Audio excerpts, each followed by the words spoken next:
تو یہ قاضی ابو یوسف نے پہلی دفعہ یہ فتویٰ دیا تھا کہ گن پوائنٹ کے اوپر، تلوار کی نوک کے اوپر اگر کوئی اپنی بیوی کو طلاق دلوا دے، کوئی بندہ کسی کی بیوی کو، تو طلاق واقع ہو جائے گی۔ اور قرآن کیا کہہ رہا ہے سورۃ النحل آیت نمبر 106 کہ کوئی کلمہ کفر بھی بول دینا جان بچانے کے لیے تو وہ کافر نہیں ہوگا۔ تو عقل تو کام کرتی ہے، یہ دونوں کا کوئی کمپیریزن بنتا ہے۔ اس کے خلاف پھر امام مالک رحمہ اللہ فکر حسین کے ساتھ کھڑے ہوئے، المتوفی 179 ہجری، قاضی ابو یوسف کے خلاف کھڑے ہوئے۔ یہ کہتے ہیں نہیں اماموں کو نہیں مانتے، اماموں کے سب سے بڑے دشمن تو آپ لوگ ہو۔ امام مالک کو کوڑے آپ لوگوں نے لگوائے ہیں، قاضی ابو یوسف نے لگوائے ہیں کوڑے، اور اتنے کوڑے لگوائے کہ ان کے یہ شولڈر ٹوٹ گئے، یعنی وہ اپنی تہمت بھی نہیں باندھ سکتے تھے۔ جب آدمی بے شرم ہو جائے تو پھر اس طرح کی باتیں کرتا ہے، اسے نہیں پتا ہوتا کہ میں کیا کہہ رہا ہوں اور تاریخ میں کیا ہے، کہ امام ابو یوسف رحمۃ اللہ علیہ نے امام مالک کو کوڑے لگوائے، نعوذ باللہ من ذالک۔ دوستو یہ تاریخ سے بالکل جاہل آدمی ہے، اسے پتہ ہی نہیں کہ امام مالک کو کوڑے کس سن میں لگے ہیں، اور امام ابو یوسف رحمۃ اللہ علیہ کس سن میں، کس ہجری میں وہ قاضی بنے ہیں۔ امام مالک رحمۃ اللہ علیہ کو خلیفہ منصور کے زمانے میں کوڑے مارے گئے 147 ہجری میں۔ امام ابو یوسف رحمۃ اللہ علیہ قاضی بنتے ہیں ہارون رشید کے زمانے میں، اور ہارون رشید کا زمانہ آتا ہے 170 ہجری میں، یعنی 170 ہجری میں ہارون رشید خلیفہ بنتے ہیں، حاکم بنتے ہیں۔ اس کے بعد امام ابو یوسف رحمۃ اللہ علیہ قاضی بنتے ہیں، جیسے کہ میں نے آپ کو بتایا اردو دائرہ معارف اسلامیہ جلد نمبر 1 صفحہ نمبر 946 کہ محقق یہ کہتے ہیں کہ امام ابو یوسف رحمۃ اللہ علیہ ہارون رشید کے زمانے میں قاضی بنے۔ اور جتنی بھی کتابیں آپ دیکھ لیں آپ کو یہی ملے گا کہ خلیفہ منصور کے زمانے میں امام ابو یوسف رحمۃ اللہ علیہ قاضی نہیں بنے۔ اور امام مالک کو کوڑے کس ہجری میں لگے؟ 147 میں۔ آپ ذرا دیکھ لیں کہ ایک بندہ 170 ہجری میں وہ خلیفہ بنتا ہے، اس زمانے میں امام ابو یوسف رحمۃ اللہ علیہ قاضی بنتے، اس وقت وہ فتویٰ دیتے ہیں، اور اس فتوے پر 147 ہجری میں کوڑے مارے جاتے ہیں۔ یہ کوئی ذہن میں کوئی بات آپ کی آتی ہے؟ اتنا بڑا جھوٹ۔ اصل بات یہ ہے کہ 145 ہجری میں 146 ہجری میں تاریخ نے لکھا ہے کہ محمد اور ابراہیم رحمۃ اللہ علیہ یہ دونوں امام حسن رضی اللہ تعالیٰ عنہ کے پوتے تھے اور عبداللہ کے بیٹے تھے، مدینے میں رہتے تھے۔ مدینے والے لوگوں نے بغاوت کر کے ان کو اپنا امیر بنا لیا۔ ادھر حکومت یعنی 145 ہجری میں یہ خلیفہ تھا خلیفہ منصور، اس کو جیسے معلوم ہوا کہ لوگوں نے بغاوت کر لی ہے تو اس نے چڑھائی کی۔ حضرت محمد جو امام حسن رضی اللہ تعالیٰ کے پوتے تھے، اور جناب ابراہیم رضی اللہ تعالیٰ عنہ، حضرت محمد رضی اللہ تعالیٰ عنہ اور حضرت ابراہیم رضی اللہ تعالیٰ عنہ جو امام حسن رضی اللہ تعالیٰ کے پوتے ہیں، دونوں کو شہید کر دیا گیا۔ اس میں امام مالک نے بھی فتویٰ دے دیا کہ یہ ٹھیک وہ ہے، محمد اور ابراہیم ٹھیک ہے، کیونکہ منصور نے جو بیعت لی وہ زبردستی بیعت لی ہے، جو زبردستی بیعت لی جائے وہ بیعت نہیں ہوتی۔ پھر امام مالک نے یہ بھی فتویٰ دیا کہ جو زبردستی طلاق لے تو اس کی طلاق نہیں ہوگی، جو زبردستی بیعت لے تو اس کی بیعت بھی نہیں ہوگی۔ کہ منصور کو پتا چلا اور منصور نے بندہ بھیجا، اس کا نام تھا جعفر، اس نے آگے دوبارہ حملہ کیا اور قابض ہوا مدینے پر، محمد اور ابراہیم کو اس نے شہید کروا دیا۔ تو حضرت امام مالک رضی اللہ تعالیٰ کو انہوں نے پہلے ریکویسٹ پیش کی کہ آپ یہ فتویٰ نہ دیں کہ زبردستی طلاق ہوگی، اس لیے کہ جب آپ یہ فتویٰ دیتے ہیں نا پھر لوگ ادھر بھی آتے ہیں کہ جس نے زبردستی بیعت لی اس کی بیعت نہیں ہوتی۔ تو امام مالک نے کہا میں تو یہ نہیں مانوں گا۔ اس بات پر اسے غصہ تھا، جعفر کو جو خلیفہ منصور کا بھتیجا تھا اس کو غصہ تھا کہ امام مالک کیوں نہیں مان رہے، امام مالک زبردستی طلاق والا فتویٰ دیتے ہیں تو لوگ ادھر بھی آتے ہیں کہ جس نے زبردستی بیعت لی ہے اس کی بیعت نہیں ہوگی، لوگ میرے مخالف ہو جائیں گے۔ امام مالک اس نے ریکویسٹ کی، بار بار عرض کی، امام مالک نہیں مانے۔ اس وقت پھر جعفر نے غصے میں آ کے امام مالک رحمۃ اللہ علیہ کے ساتھ یہ سلوک کیا۔ خلیفہ منصور کے زمانے میں بعض تاریخ دانوں نے خلیفہ منصور کی طرف اس چیز کو منسوب کیا کیونکہ اس کے زمانے میں ہوا، لیکن کام کس نے کرایا؟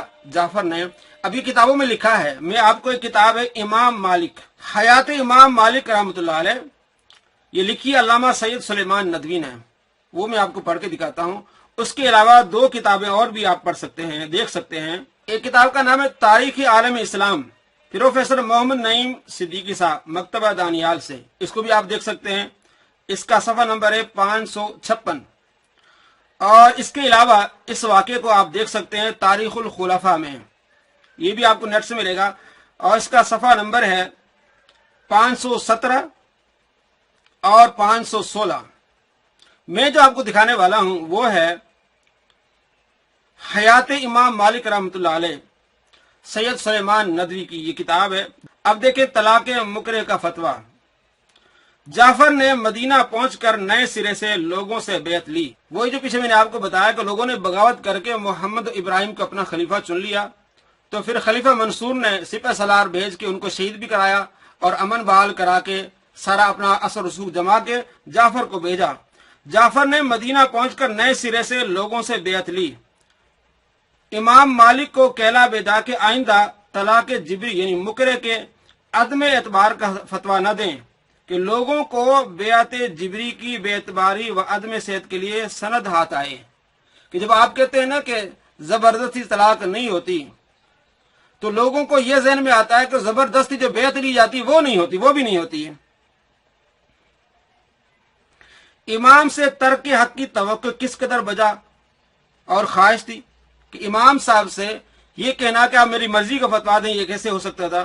امام صاحب بدستور معائلہ جبری کے عدم صحت کا فتویٰ دیتے رہے۔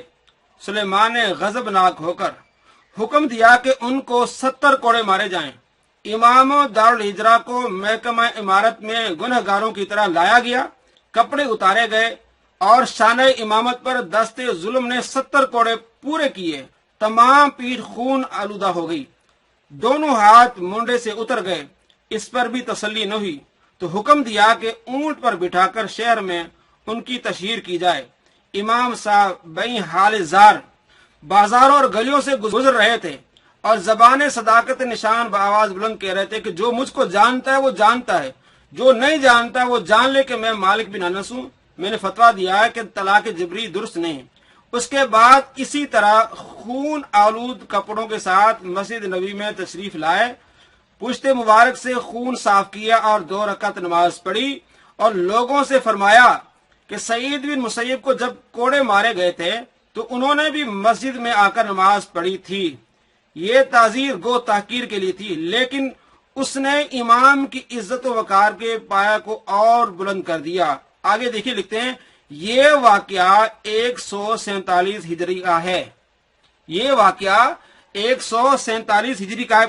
نیچے تمام حوالہ جات موجود ہے، طبقات ابن سعد، کتاب الانصاب للسمانی، تمام حوالوں کے ساتھ سید سلیمان ندوی نے لکھا کہ امام مالک رحمۃ اللہ علیہ کو کس نے کوڑے مروائے؟ جعفر نے۔